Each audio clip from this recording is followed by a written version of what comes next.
Level up, ladies. I am so grateful for you that are joining us tonight. And we have got a really special webinar that is happening tonight. It's called The Art of Communication. And in the art of communication, we're specifically going to be talking about how we can communicate with our customers in a way that is effective with the messaging. And with that messaging as well, we want to connect with how we are able to improve the lives of others because you know what? When we are in business, anything that we do, it's all about the heart. And so I'm very grateful that all of you joined us tonight. I think it's going to really help you, not only in your business, but really just in general. There truly is an art of communication. And in marketing and in business, we want to definitely get it figured out in a way that is positive and it's effective for people.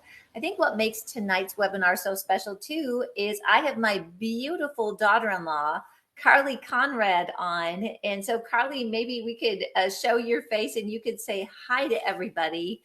Carly is a marketing expert, social media guru, if I could say that. She has taught me so much about engagement, and I'm always just amazed how much her and Levi, as entrepreneurs, are able to communicate and able to move forward. I was sharing too that it's really interesting because I'm a baby boomer.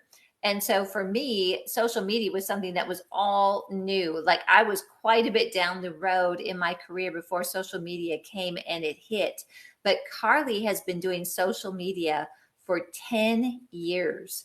And so when you think about how young she is, social media has been something that she has carried forth for many years and a lot of her life. So what I would love is if you guys would just let me know who you are, how you're tuning in, and where you're tuning in from so that we can give you a shout out. Renee from Delaware. Hello, Renee. Here's Carly. Hello, Carly. Yeah. How are you? Good. Oh, great. Here is Victoria from the UK. It's 1 a.m. there. Can you believe it? Victoria is like so. Wow. We've got like some diehards international that join us, and we are so honored by that.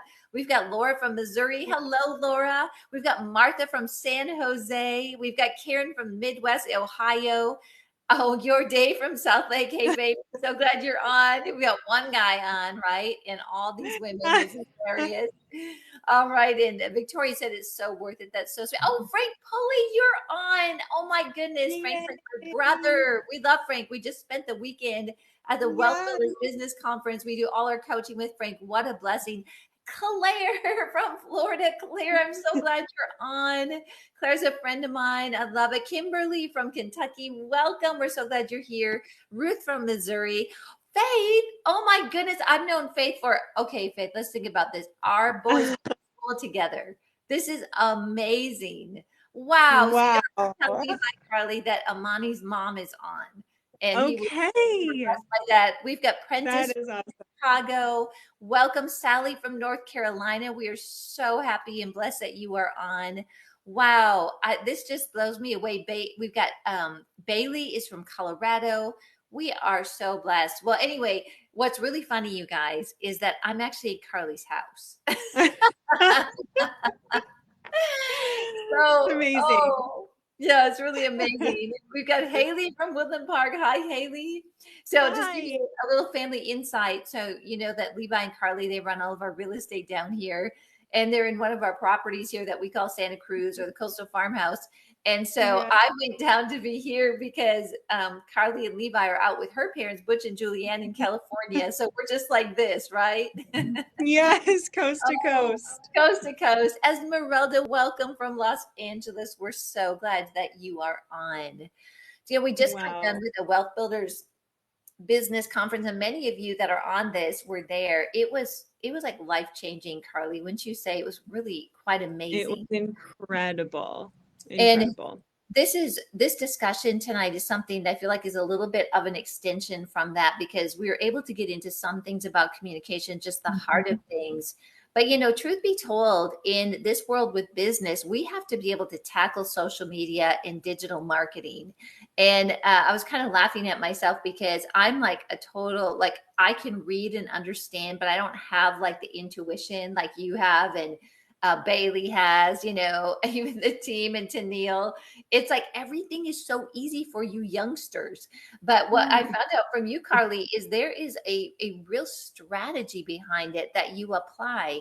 And when we look at what we call top of funnel, or we look at reaching people, it's really Mhm. important that we understand digital marketing. And also, if we look to have a sustaining business, which we all want to have, we need to connect with young people, and they're really on social media. You know, Yes. there is some people that watch television, but that was the thing too. I don't watch television anymore. You guys don't watch television, run apps, and so Mhm. so much is digital. So Carly, I would love for you. I know you've got some great information for people, but give us a little bit of background. I've described some of it, but even some of the things and projects that you worked on. Can you just share that for me? Absolutely. So it's so nice to meet all of you. I'm so honored to be here. I love my beautiful mom over here on my screen. So she is my absolute marketing queen, has been my inspiration since the day I met her in marketing, and always inspired me to be a great marketer myself. I've been a marketer for 10 years, and it has been the most incredible ride. So I'm completely self-taught, and I accidentally stumbled into it because the day after high school, I started a jewelry line. And I was like, I gotta get this out there in the world. And so I only had Instagram and Facebook to sell it because I had no money. I was a teenager. And so I blew up this brand like all over the world through all these like girls wearing my stuff just through Instagram and Facebook. And I was like, I really have something here. What the heck? I love being on my phone all day. How can I get paid for that? And so people started paying me to do it for their business because they were like, what did you do for your business? I want that too. I was like, I don't know, but I'll figure it out. So I started my own agency at 17 years old and started like, okay, people would say, I want to grow my YouTube channel. I want to have email. I want to do a website. And I was like, sure, I can do that. I can do that. I didn't actually know how to, but I just researched, tried it, practiced it, and like just did all these new services, and therefore became a full service digital marketer. I then worked at Dave Ramsey's company for 3 years, and I did digital marketing there.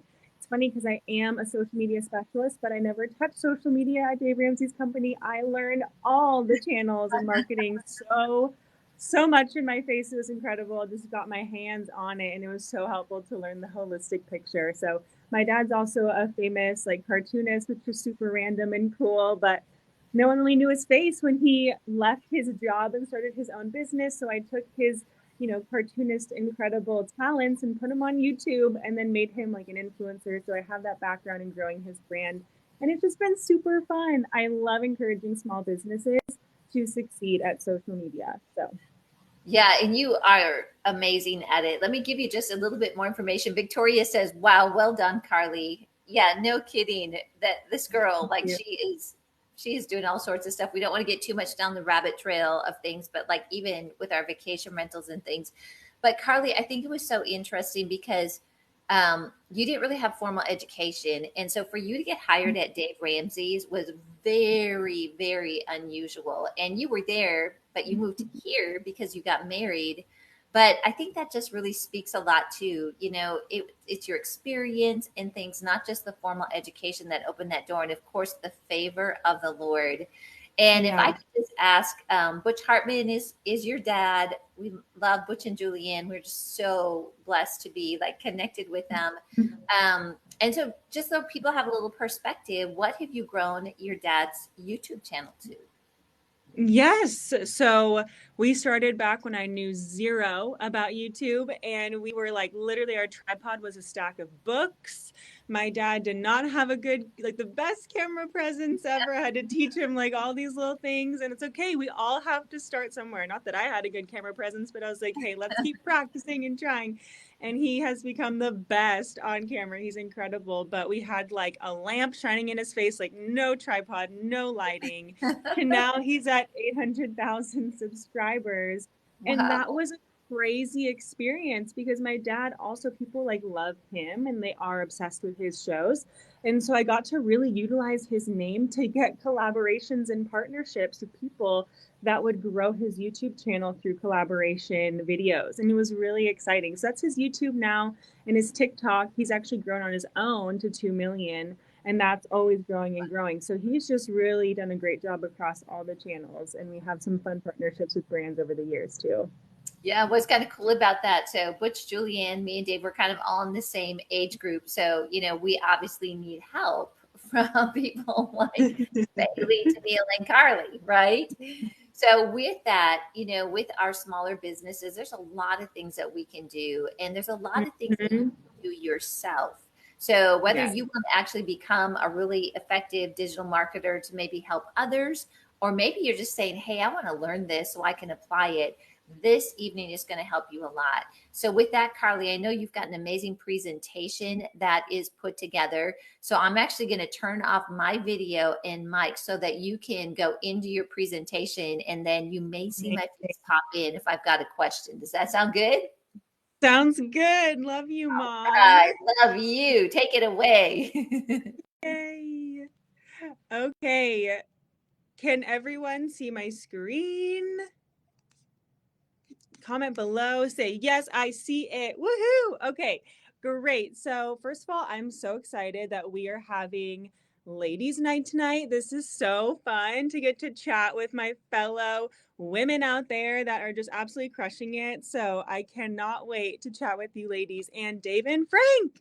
This is such a fun night. So we are talking today about the art of communication, connecting with your customer. So that is a big topic, and it is so incredible to dig into. And we're just so honored to share this with you tonight because there's so much out there. There's so many tips and tricks across TikTok and Instagram and like all of the things on the internet that's like, be on this platform, do this, do that, do this, do that. Well, tonight we're going to be talking about how to be on the best platform for you because your customer is not everywhere, right? And we want to really hone in on our time and protect that time and really put it well in the right area so that way you are talking to the right person at the right time. So, with that, let's go to the next slide. What channels make up digital marketing in general? So, this is a big topic. You can get really in the weeds here, but the biggest channels that you should be focusing on for your marketing strategy is social media, SEO, which is search engine optimization, email marketing, paid advertising, and content marketing. I'm going to dig into all these in a minute, but basically, social media is self explanatory. That is Instagram, Facebook, Pinterest, TikTok, whatever platform is best for you. SEO is that search engine optimization. How do people find you organically on Google, right? When they're searching, or on YouTube or on Pinterest. YouTube and Pinterest are not necessarily social media platforms, they are search engines. So, how can we be showing up through keywords and things that your customer is searching for easily on Google, Pinterest, and YouTube? Email marketing. How do we nurture our customer? How do we talk to other email lists to be able to collaborate with them, have an ad placement on? Where's your customer hanging out in email marketing land? So that's the email space. And then also nurturing your customer from a cold lead to a warm lead to a hot lead. That's an amazing channel for that. Paid advertising, amazing for awareness and retargeting, right? You can really, who gets hit up with Facebook ads all the time and then purchases off of them because you just put those shoes in your cart last night and now you're getting an ad today about them and oops, you bought them. Like that's what ads are for. Like they definitely work if they're done right. And then content marketing is blogs. So really quick, what's really fun is like type in the chat something that you just recently bought on Facebook ads, because my mom just told me last night, Carly, look at these Tupperware things I just bought off of Instagram. I just think it's so fun how random these ads are, but they get us every time, don't they? So comment below because I think it's super fun how random these things can be or super amazing. And it's just cool that like they got us through Instagram and Facebook. So content marketing is, like I said, blogs. There's a ton of stuff with like high level blogs, middle of funnel blogs, bottom of funnel blogs. There's a ton to go in there, but just think of this whole holistic picture when it comes to marketing your business. Okay, I'm seeing Rise Coffee, clothes, furniture, tortilla blanket. Oh my gosh. I love that. And then I only see marketing services. Honestly, same. And aren't they so like tempting to be like, I want to try that new software? So keep them coming because these are really entertaining. Where these channels fall in a sales funnel. So here's a very generic example of how all these pieces come together, right? Because I get asked all the time, oh my gosh, Carly, why am I not making millions just because I've launched my social media accounts? Social media is not the end answer to your marketing plan. And so I love to teach it in a sense of where does it fall in the funnel? In the same way that every channel has the right place in the funnel, social media is not going to be your top sales channel to begin, right? It is organic. It is people stumble upon it. They're watching TV, they're scrolling, and they stumble upon your post. They're not searching for it, they stumble upon it. So, how can you talk to your customer in the right place at the right time, hanging out where they hang out, right? So here's where these channels fall in a sales funnel. Again, placements all depend on what your business is and how mature your marketing model is right now. But the top of funnel is where we always start, right? That is the top of that funnel that everyone lives at. And then the middle of funnel are the people that are more interested, engaged, have purchased a few things from you here and there, have joined your email list, whatever. And then bottom of funnel is that offer and landing page. Like where they are very hot, they are very warm, and they are just wanting to buy from you. So here's an example like social media, SEO, paid advertising, content marketing can all be at the top, right? Like utilize content on these platforms to really hit those broad audiences, but in the similar niche to what you talk about, right? So this is like awareness content, top of funnel content, generic, relatable content, but relating to your niche. I also say for Instagram, there should be like 5 reels a week. Like just grow that platform as best you can. And then blogs can really live up here too. People are searching for answers for things, and these blogs can pop up from your website. Middle of funnel, the most popular channels that I see just blanket across the board is email and paid. Now, yes, all of these channels can live in all different parts of the funnel, but a basic stage of this funnel is email and paid. So, how can you get these broad awareness people to then go down a level that is like subscribing to you? That is interested in your business and interested in your services. So, how can you nurture them through an email series? How can you retarget them on Facebook with something that they just looked at on your website, right? So, these kinds of content are consideration lead magnets. What are like PDFs or guides or starter kits or free Instagram audits or like whatever a lead magnet is for your business, a free recipe guide? What are things you can offer here that spark interest for someone to join your funnel? And then finally, bottom of funnel is where that action takes place. This is the offer or the landing page or that high ticket offer that you are trying to sell. That's where you get them at the bottom of funnel. And here you can really go to like you can go through like more retargeting ads, more conversion blogs, and like more direct asks on social media. So there's so many places you can put these channels within the parts of the funnel that work best for your business. And it's really exciting. But I wanted to just share a generic example so that you know. Hey, Carly, while you're doing that, I'm going to share a Yeah. little something too. Something that you have here. Go. You can go to the next slide as I'm sharing Oh, this. you got it. Mm-hmm. But here's the thing: is that um, when we look at building out the communication, there is a process that we go through to make sure we have the right message. But if we don't place the right message in the area where it makes sense with this sort of order, we're not going to see the results that we want. And when looking at sales too, a lot of times people they need to be introduced to you in a way where their first interaction is not like, hey, buy, right? And I know you're going to cover this. You want to give them content, you want to do something that actually improves their life, gives them something to work from. And then from there, they connect with you. And then at Correct. that point, they are actually like their heart is open, they're connecting, and then they could make a purchase. And I think that's like what Carly is talking about here. She's taught me like you really need to pay attention to putting some content out there before you start asking for the sale.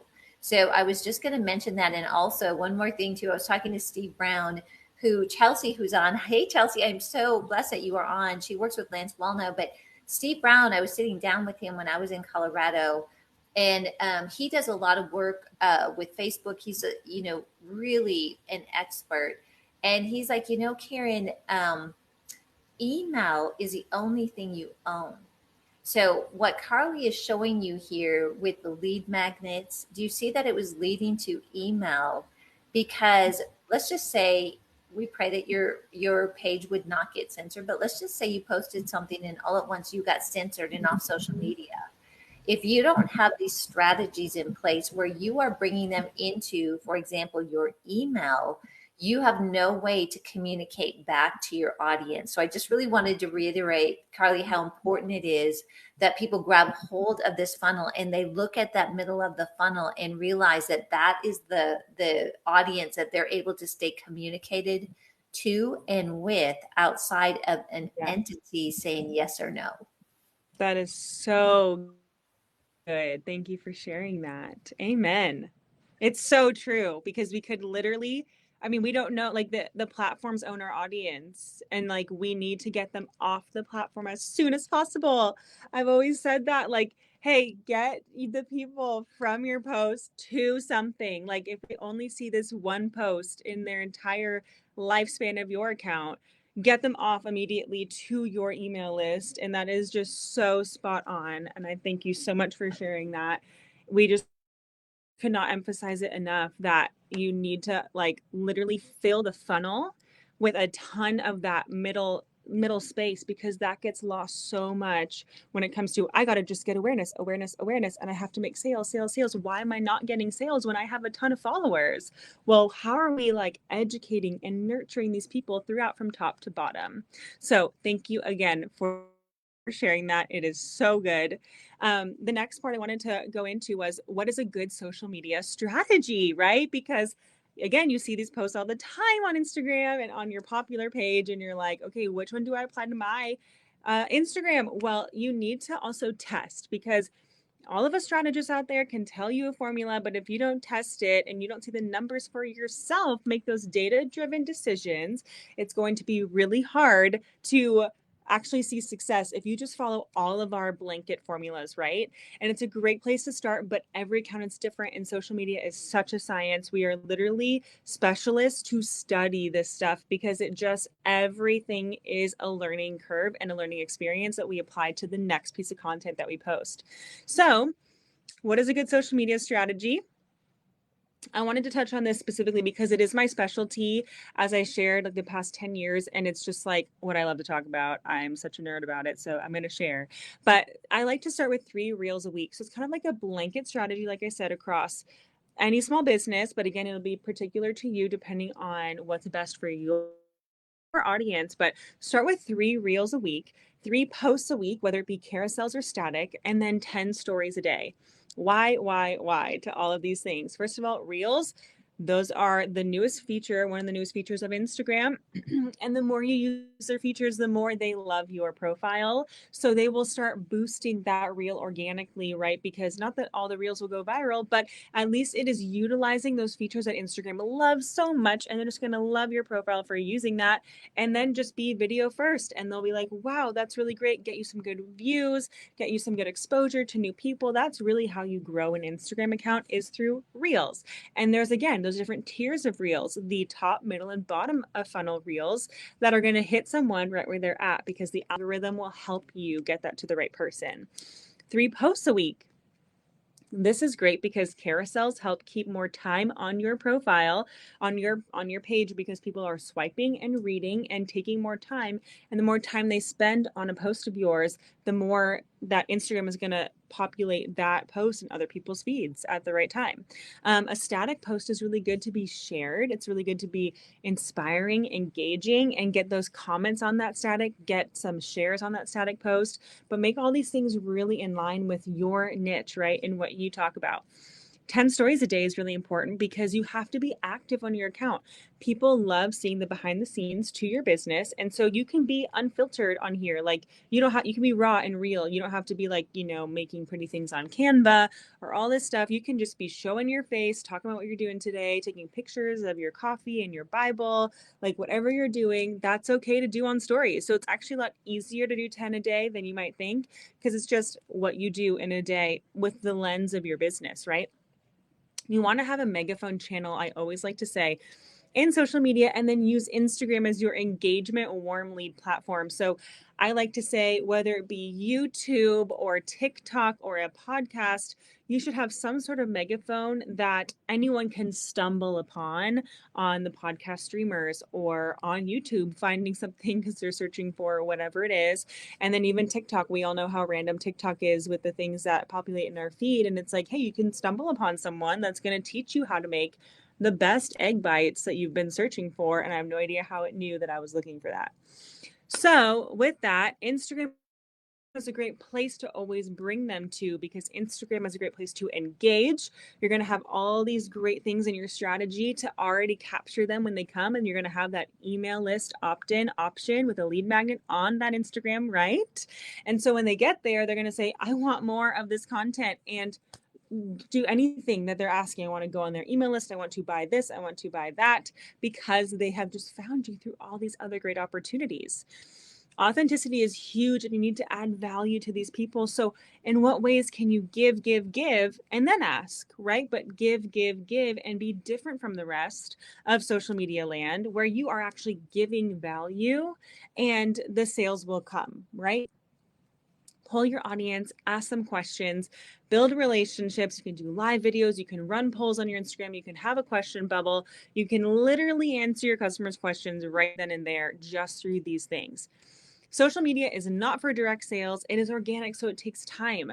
Expect to see growth with consistency in posting, but around 90 days is really where to reassess your strategy, because if you have not seen traction on something, I'm not saying like a ton of sales right then, but I'm saying traction, like growth, followers, views, impressions, readjust, right? And try to position for another strategy for the next quarter and see how that works. So I love to use the insights tab that Meta already gives us on our platforms if you have a professional account. And you can analyze, adjust, and position your content based off the numbers. You can go back every single week and just look and see, hey, what was my most popular content the last 7 days? I should do more of that. And then adjust your strategy right then live, like right after you posted it, and see how it does. And then keep doing your strategy like that every single week. So what is a good ad strategy? We're going to be talking through each of these channels a little bit tonight. So what's a good ad strategy? I'm not an ad specialist, right? But I do know with working with ads in my career, you want to start with a small testing budget. And I know that sometimes with small businesses, or businesses in general, there's not a massive budget for ads, and that is okay. But the best part is that $5, $15 towards testing ads. And by that, I mean, in a 5-day period, we just spent $20 on the ad. Did you get any bites or any views, right? And if you did and you got some good traction, maybe spend a little more that way. But don't just launch with like this 50 grand budget and then you don't see any results, because ads are really about adjusting audiences, lookalike audiences. Even talking between your email list and ads can really help. You can actually import an email list to make a lookalike audience to people that have subscribed to you, but then maybe it can target their friends or people that they follow, right? And so there's a lot of tricks and great things to do with ads, but you want to start with testing and you want to make sure that you're testing in the right direction. And ads, I've noticed, are really about honing in on that targeting and honing in on the audiences that you select. You want to have your content as well, like ad sets focused on awareness, consideration, and conversion. So awareness is that generic, very top of funnel. Consideration is that, hey, look a little bit more into this. And then conversion is like the retargeting ad, put the buy these boots, you have them in your cart type thing. That's how you can kind of structure ad sets and see how they work when you test them. And you always want to make sure that your ROAS, return on ad spend, is at least 2 times your spend. Once you dedicate yourself to a certain ad campaign, you want to make sure that, okay, I want to be making money with this in the long run. And so there's great specialists out there that you can get trainings from or get consulting from to learn from them to really make sure that you are 2xing that ROAS at least, because you want to be making money back with the money that you're spending, right? On that note, how do you increase ROI, return on investment, with digital marketing? So I told you all those channels, right? In digital marketing, it's a lot. How do you know that the money you're putting into all of those channels successfully are actually making you money back? Well, ads are a great way, like I was just saying, because there's actually like that direct attribution to saying, oh my gosh, that ad produced this amount of money. Social media, not so much. You don't really know what post brought in a sale, right? So there's like tracking links and ways to set up attribution, like hidden landing pages that are just for a certain post or for a certain time frame is really helpful. So you can actually track to see how things do. So I'd first say clean up the tracking in your digital marketing space. Like maybe your certain email has a certain tracking link on that button, so you know it came exactly from that email, or your blog has a certain button on there with a certain tracking link that'll literally tell you where it came from. Google Analytics is very helpful for this. They have an actual tracking URL builder that you can plug in campaign names and all these things to track. So again, I'm getting like super in the weeds here, but there's those things if you are ready for that. But you want to tell your people exactly where to go, what to do next, and how they are valuable to you. In this content, in all these platforms, you want to make sure you are telling them what to do and where to go. Also, testing is huge on ads, like I just talked about. On social media, test for a week a certain strategy, go back, see how it did. Did it win? Did it lose? Try again or do more of something. That's all part of testing. Emails are so great. I use like HubSpot for one client. I use like other like Constant Contacts for others. And it just depends on the platform, but you can literally see email health now. Like it's so easy to just track how your emails are doing. So you can test how a subject line does or how a paragraph does. Like there's so many ways to go about that with testing. So there's also CRO. So this is like really detailed. You don't have to do this at all. But conversion rate optimization is so interesting. That's really what A/B testing is. Facebook has an A/B testing capability, which is really helpful. You can actually see, hey, did this subject line win, or this header win, or this header win, and it'll test it for you. But conversion rate optimization really helps if you wanted to get some sort of system for your website to test certain like titles and subtitles on your landing page, and it'll split it 50-50. You can literally see how it does, and you could actually see a lot of ROI from this, because just a simple messaging shift will like change a ton. I've done CRO a lot and I'm obsessed with it, and we have seen, like in my career, I've seen massive successes from CRO just from really tuning into the details and like going back to something that you picked up years ago and haven't looked at, re-optimizing it, and you'll see a big like increase. It's crazy. And then also, where's your customer hanging out? Maybe you're just in the wrong place for them right now. Like maybe they're not on Twitter, or X, I should say. And you should shift to a different platform and just try that.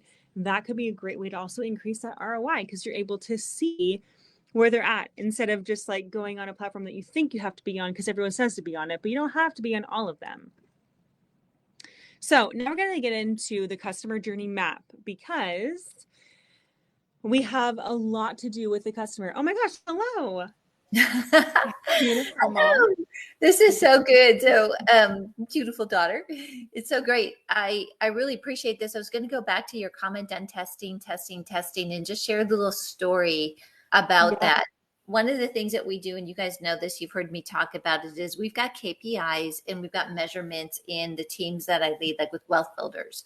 So what we do is we come up with those metrics, and we set goals for a campaigner where we think they should be, and we touch base on them on a weekly basis. Sometimes, not every campaign, obviously on a weekly basis, but if we try out a new initiative, we get it out there. I'm always asking the question, okay, we put this initiative out there. What are we seeing? So recently we had a lead magnet that we put out there, and a lead magnet is simply, I just use a term. I don't even know if I use it right, but it's really something that we're giving to people, Carly, like what you were talking about, that's going to help people on their journey And in exchange for that, they're giving us their email because they're communicating, I want to connect with you.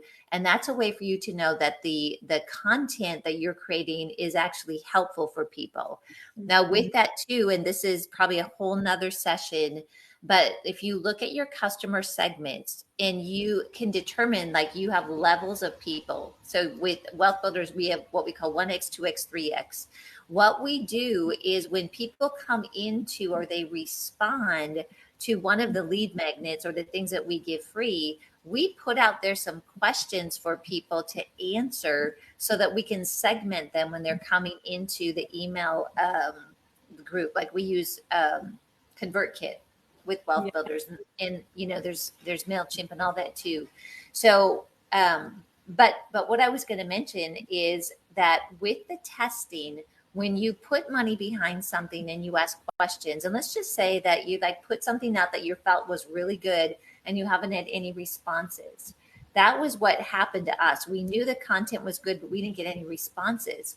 Well, when we went back and we started tracking that customer journey, which you're going to be talking about, we realized that we had a broken link. Okay. That so when people even clicked on it, we had all these clicks, but they weren't converting. It was because the link was broken. And when we looked at the landing page or the lead page, they had to go all the way down into the middle of the page before they could click and respond. So the content is something that definitely you go and you look and you test. But before you jump too quickly past that, travel through what Carly's going to be sharing, the customer journey, and look at the experience in the shoes of your potential customer. And in that, you may identify that content wasn't your problem, but there could be a technical problem. So I was just going to mention that. So good. I love that. Thank you for sharing that.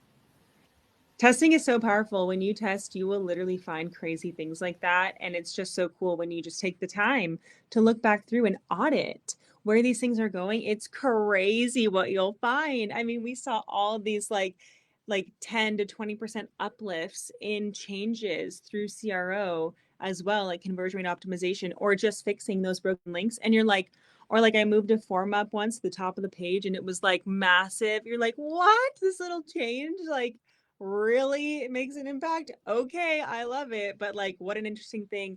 Another platform I'm going to talk about in a minute, usertesting.com. You can also throw up your mock-ups and your landing pages and products and things on this platform and actually like track a map of random people going through your page and seeing their user behavior. Now you have to obviously pay for this, but it's really cool to see like where their mouse is clicking and you're like, no, don't go down there, go up there. Why are you scrolling? And it's so crazy to see what happens. So those kinds of tools are also really helpful to see what the behavior of your customer is. So the customer journey map, really exciting. Map out where you want your customer to start and finish in your company. So first, you write down a piece of paper. I want my customer to go from point A to point B. Like, this is how I want them to get there, right?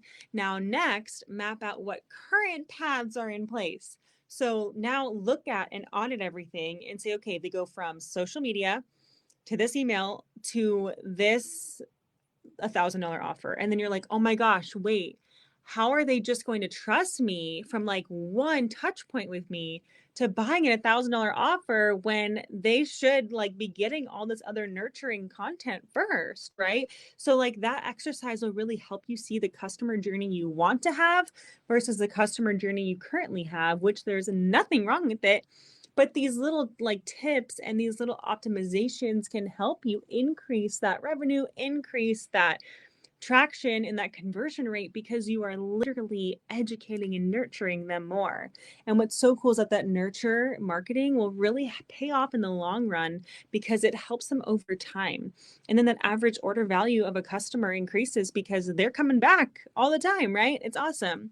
So now in this exercise, where are the gaps? What is missing? Why are people not converting from here to here? Even if you can get into the numbers, like and say, okay, I'm getting this many views on my social media posts and this many clicks on my landing page, this many emails, this many clicks on this email, blah, blah, blah. You can actually see the numbers and say, okay, why is there a 0.01% conversion rate from here to here? Like, where did that come from? How do I grow that, right? How do I increase that? What do I have to put in place to increase that?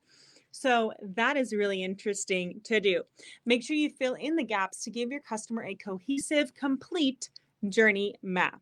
Okay. So I want you guys to do this like kind of like as homework, like try it as well. Or maybe right now, just write it out and see what you're seeing.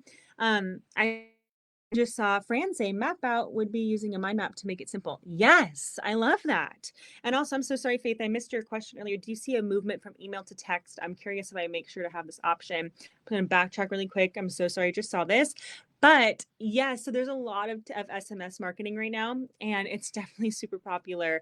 It's really intrusive because it's right to your phone, right? So it's not just email, it's like literally texting you. So it just depends on what you want to do, but you have to follow TCPA laws. And so there's a lot of things with compliance that goes into that. And so you really want to make sure that you are covered in all those areas in the same way that you should for email marketing. But it's just another way to talk to your customers. So just see if it's right for you. Maybe look at some case studies and see what works best. So back to the map, I've got this really cool worksheet that is from the Digital Marketer website. And you can actually download this for free on their article. And I have a worksheet that's a freebie I'm going to send to you guys after this. And on there, it's kind of like a little takeaway from this presentation. On there is a download to this link. So you can actually click that link in there and download this helpful worksheet. You can actually type in yourself because it's a nice PDF. So I highly recommend that. This is going to help you with that mind map, with that literal journey of your customer. And this is a customer value journey. And what's so cool is that funnels are so amazing, right? But also funnels, like if they're not set up correctly, people can fall out of that funnel because they keep going down. And then what do, right? You can ascend them, all these things, but not necessarily in that one funnel. But a customer value journey is really cool because it's like a bunch of funnels that are linking to each other in different areas. And it's really helpful to ascend them to keep them in your ecosystem and not just like lose them because you haven't been nurturing them since that last purchase. So a CVJ, customer value journey, it's so helpful. It starts with that aware, bottom left-hand corner, aware category. So list all the places that you are making your customer aware of you and your brand. Okay, social media, all those things in the funnel we talked about, list that there. Then go to engage. How are they engaging with you? How are they like chatting with, like, where can they like comment? Where can they do that? Or can they download something? Subscribe is going to kind of bleed into that engage category where they're going to subscribe to your email list, get that incredible lead magnet that we're talking about, right? And have that thing of value that they trust you to give them for that exchange of email. Then they go to convert. So now they're kind of like ready to buy something, not like a massive offer yet necessarily, but a lower ticket offer can be offered here. Then we have that excite category, which is like, oh my gosh, urgency. Oh my gosh, a coupon code. Oh my gosh, I have this new product that just came out, very similar to this one, and this can help you with XYZ. Then there's the ascend category, which is now climbing up that ladder to keeping them in your ecosystem, but showing them other things that they can ascend to that higher ticket offer. Then there's the advocate, where they're going to be telling their friends about you, right? And then the promotion category, where they are like, writing testimonials. People are just talking about you everywhere. Influencer marketing can fall into those categories too. But this is a really helpful worksheet to just map out in like Excel or on some sort of Lucid chart where you can say, okay, there's actually a really big gap in the excite category. Like there's nothing that getting them to the next level. And maybe that's where you dig into your customer value journey. So again, you can find this on the Digital Marketer website, or my worksheet will have a link to it as well from Digital Marketer. Really cool. So offering value to your customer, you want to create content that speaks to your customer where they are at, literally where they are. And your messaging focus on telling your customer the end result you're giving them, like not just what the product is necessarily, but what does it give them? Focus on the result of the product instead of that salesy approach, right? Because a lot of people don't like that all the time. It depends on the time and the place of doing that. Help them visualize what they will receive from utilizing your product or connecting with your brand. Content should be created in tiers to hit every type of customer: awareness, consideration, and conversion. Awareness, again, is that top of funnel, brand new, generic to your page, right? Consideration is nurture. Email lives here. More specific blogs live here. More specific social media lives here, right? Very specific to that person. And then conversion is act now. Here's that link. Here's where to go. What to do when you want to buy my product. Like, here's how to do it. That's where that content lives. How can you create content that meets your customer pain points, right? And and then you have to find these pain points through customer research and asking good questions, which I'm a huge advocate for. So there's those polls on Instagram, those questions, all the things I'm going to get to a little bit more in a minute, but it's just really cool to speak to your customer and make them feel so like heard by seeing your content. Like that's the coolest compliment to get as a brand. So I'm going through a lot. So please make sure you keep asking your questions in the chat box so I can get to them.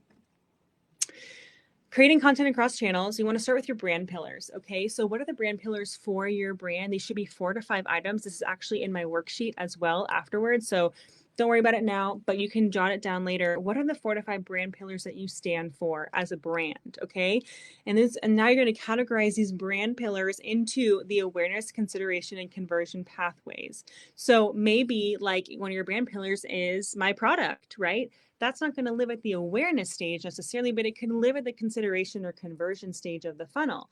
So now put your brand pillars in the correct placement in the funnel, and now create a content calendar based on this structure. Okay, so you want to make sure that you are hitting content in every area.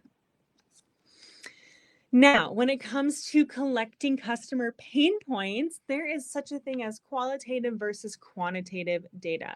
And to really break that down, qualitative is literally, or also with quantitative, because that's first, this is a direct quote like from this article that I found on Google, so helpful. Quantitative is data, like number based, countable, or measurable. So literal numbers, like this many people clicked on this post, this many people clicked on this post. That number literally shows that someone likes this over this, right? Qualitative data is interpretation based, descriptive, and relating to language. So quantitative basically means how much, how many, or usually in calculations, but qualitative means understanding why, how, or what happened behind certain behaviors. So quantitative is really where that conversion rate optimization happens, that studying of your insights tab, the looking at the numbers. Qualitative is that user interview stage, talking to people, hearing their pain points, setting up calls with potential clients, asking them what it is they're looking for to solve this problem, right? And you can develop messaging around these things that will really, really help. Product managers are really awesome. Product managers literally help, they get ahead of a product. Especially digital product managers do this all the time. Like they're getting ahead of the digital product and they are studying their customer and hosting user interviews all the time. They will literally talk to customers all the time and they are just looking for what is a great solution for this product. So in the same way that product managers do this, this is not a massive thing in the marketing world.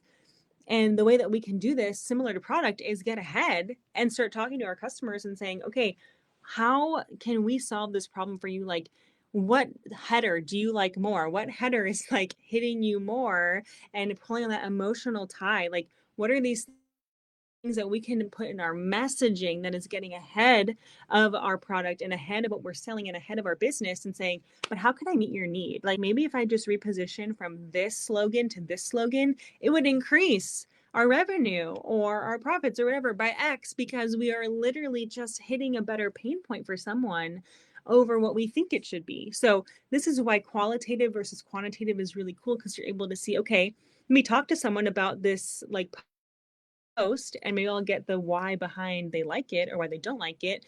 And then I can also get the numbers behind this post to say, okay, I got way less views and clicks on this one, but I got a lot more views and clicks on this one. So with that, here's a ton of helpful tools to help you get to know your customer. Usertesting.com is amazing. This is like generic, pretty affordable. And you can do user research on here, user testing, something called usability and value testing. These things, you may not even need all of these things, but just telling you what they have on there. It's really cool. They do that map I was telling you, like you can go on a landing page, follow the cursor. It's like a recording. You can see where people are clicking and scrolling. And then you can also like have like user research on there. They have a whole division there where people can interview, like the team at User Testing will interview people that are in your area of a niche to talk to them about what things move them and like what they need out of messaging from a business like yours. Answerthepublic.com is also a really cool thing. Their literal slogan is discover what people are asking about. You can type in there like your business niche and just see like it's a circle like of all these random questions. You can see how many questions are being asked in that category and which ones are most popular. Also, I love this book, The Mom Test, on the right there. It's that pink book, so it's super cute. And it's really how to ask unbiased questions about your product or idea.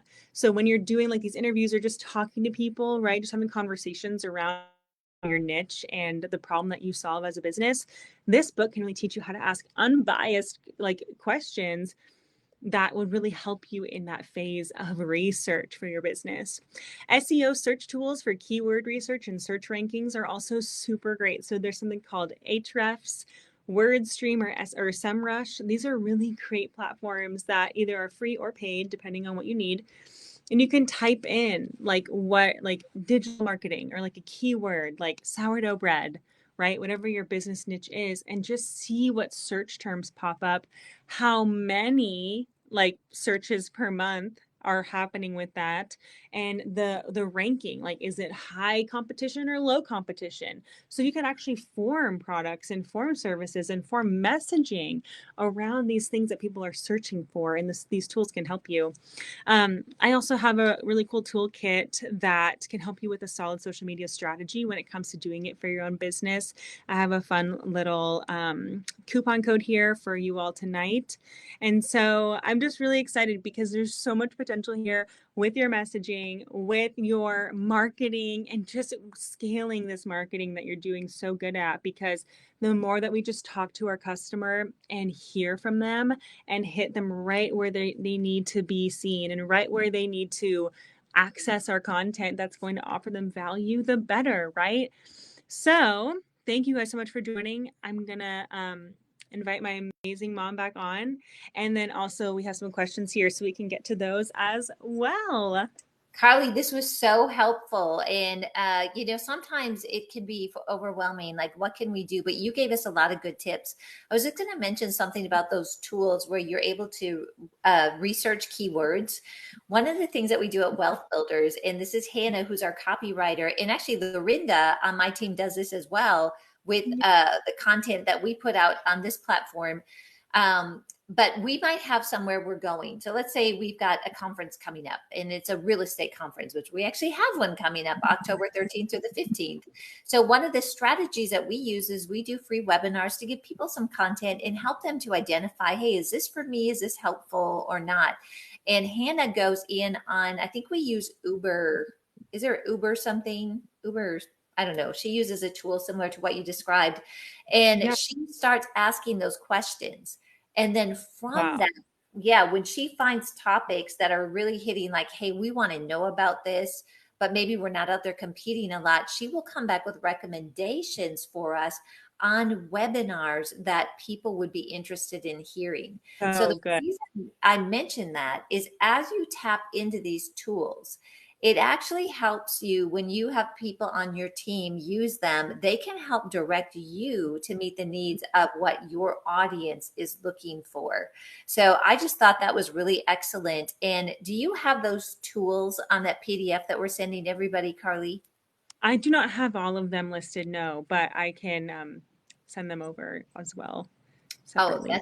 If you, that's great. People probably took notes too. yeah, But it's super helpful. And so yeah. good. So let's hit on a couple of these questions. Amazing.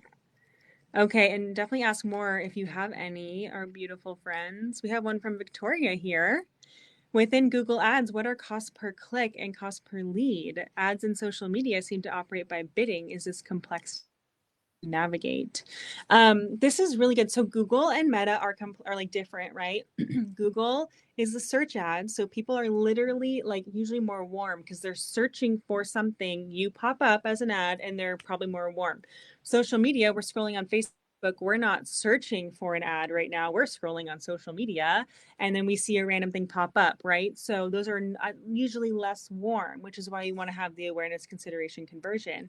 So it's not complex to navigate because both the platforms are really helpful to walk you through it as well. But you really want to make sure that like cost per lead is not ever going to be more than how much the product is that you're selling. So make sure that you look at the CPC versus CPL to make sure that it's not exceeding that like 2 times return on ad spend that we're talking about. Like get there one day, right? But you want to really monitor those things. social media, you also can set the cost per lead that you want. So you can either do the bidding strategy, you can do the cost per lead, you can set in a budget, like specifically don't spend more than this. So it's not difficult to navigate, in my opinion, but there's a lot of great trainings out there that you can learn more about it too. Yeah, and if I could just add to, a lot of that is going to be in your strategy of what you're offering. So that's where Carly was Yeah. mentioning the top of funnel. So maybe it's something where you're offering some free content, a free download or something. There's a cost per click, but then there's a cost per lead, meaning when someone actually went through and followed through with what you wanted the end result to be. So one of the things I love, I think social media is amazing for it, is if you put something out there to bring awareness, then you bring something of value where they're clicking on it and you're getting their email address. That's Yeah. where you're really going to grow your platform. So Mhm. likes, numbers, and all that is great because you're like expanding your pond, right? You've got this bigger pond to fish in. But if all you have is a pond and you're never able to take that fish and actually move them into your basket, right? You're never going to be able to go to the next level. And Amen. so I think too, like your value for a cost per lead with an email might be something that is more valuable than what something else Yeah. that you set up. So I like to like put in my head like, well, what is an email address worth? Yeah. And that can be different for everybody, but that can guide you to know if you've got the right strategy in place. Amen to that. That is so good. We have a Martha question here. We just hired a marketing team and launched a new website 2 months ago. Congratulations. What is a realistic time frame to see results and traffic directed to our website? So it's an amazing question. And like there's so many answers to give there. I would say I would love to hear what my mom says about this as well. But I would say that you really want to like I think that 90-day approach, it really depends on the strategy that you're putting in place and all of that, but you want to be like pointing all these things there. And I would say having a blog is really important for a brand new website because the more content you're releasing, the more authority you're establishing on Google, and the more it's going to pump your website up in the rankings when people are searching for your niche. So I would say make sure the blogs are really pumping out, and again, organic. We could really see like 90 to even like 90 days to 6 months of traction before something actually got traction on the website. But it just takes time because Google just has to learn to trust it and just know, okay, this website knows what it's talking about. The social media is following in alignment with the website content. And I know that this is a great website to keep sending people to when I search on Google. That's literally what the robots in Google are saying, like behind the scenes. Yeah, I agree with that. That the that if you can get the content to come in and the SEO, like what you're talking about, the blogs are a really good thing to get out there. You can leverage your blogs from get it out in social media, and then you can, if they want to maybe read the whole thing, they click on it. That goes back to Yeah. your website.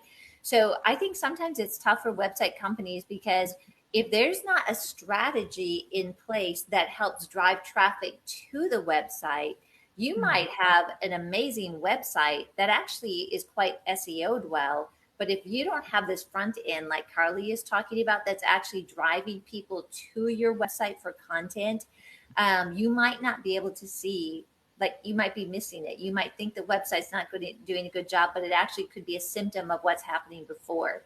So I know this is a lot of information. I think this is something we should really go in deeper on in the future.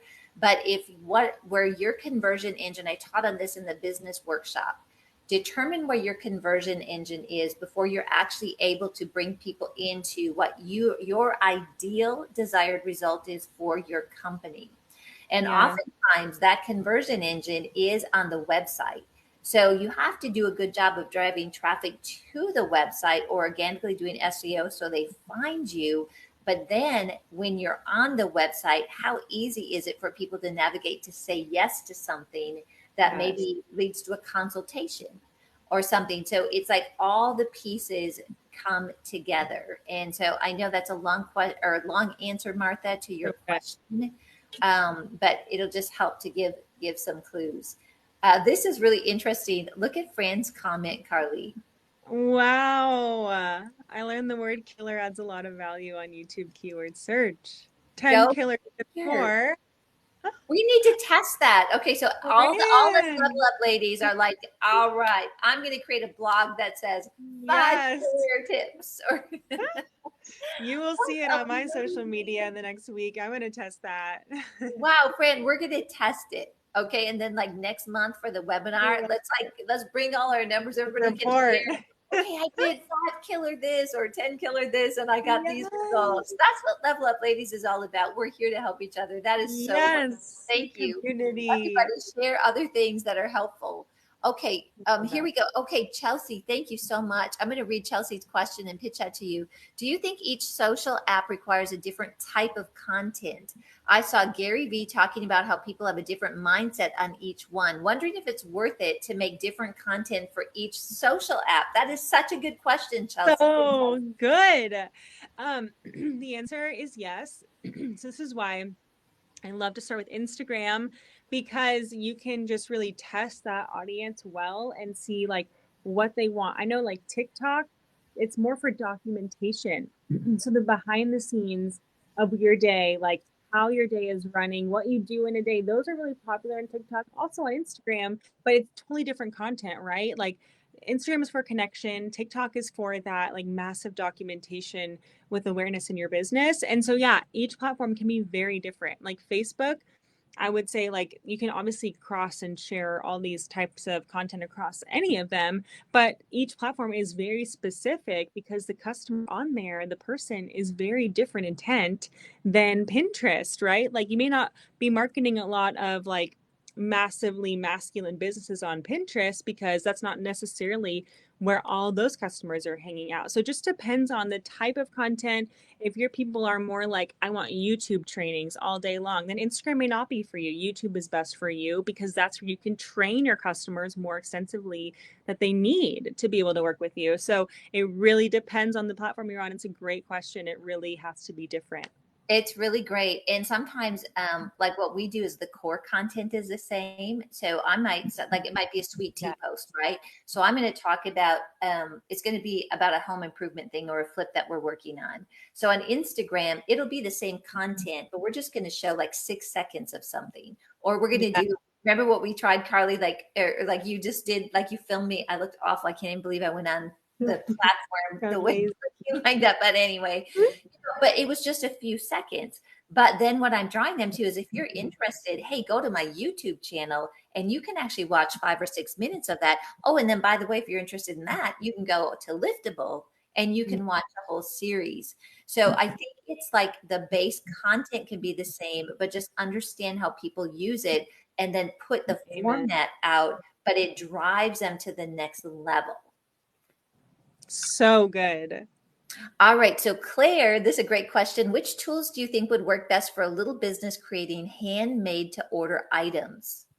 Ooh, okay. So by tools, do you mean social media platforms or actual tools? Because I'll start with tools.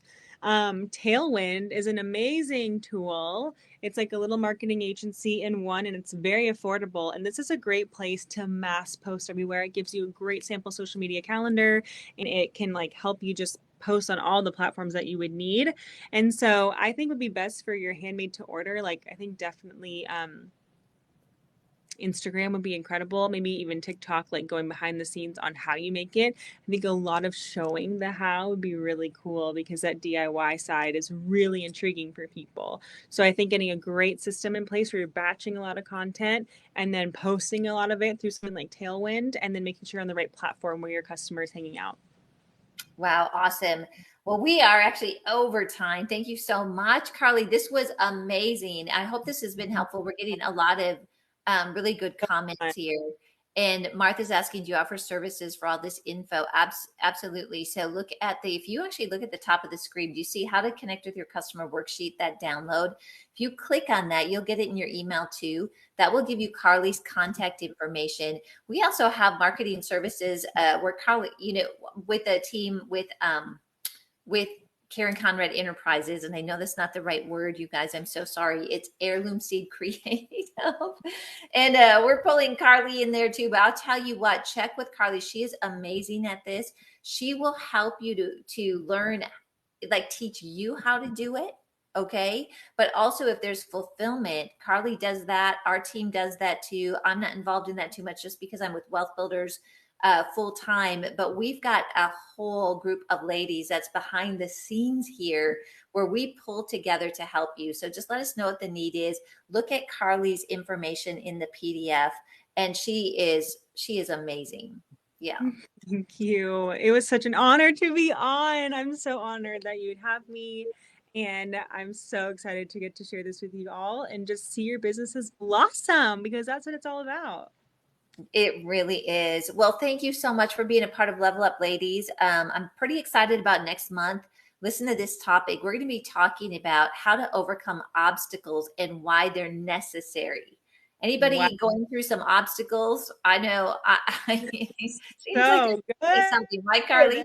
But there's a purpose for them. God doesn't create them necessarily for us. I'm not saying that. But when we do have challenges or obstacles in our life, I want to share with you how to take those and actually turn the tables on them and help them to propel Wow. you to that next level.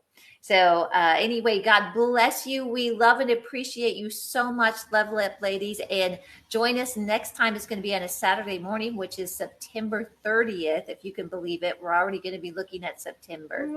Carly, thank you. I love you so much. Thank you, team, for all you're doing to make this happen. God bless you and have an amazing night. Good night, everybody. Good night.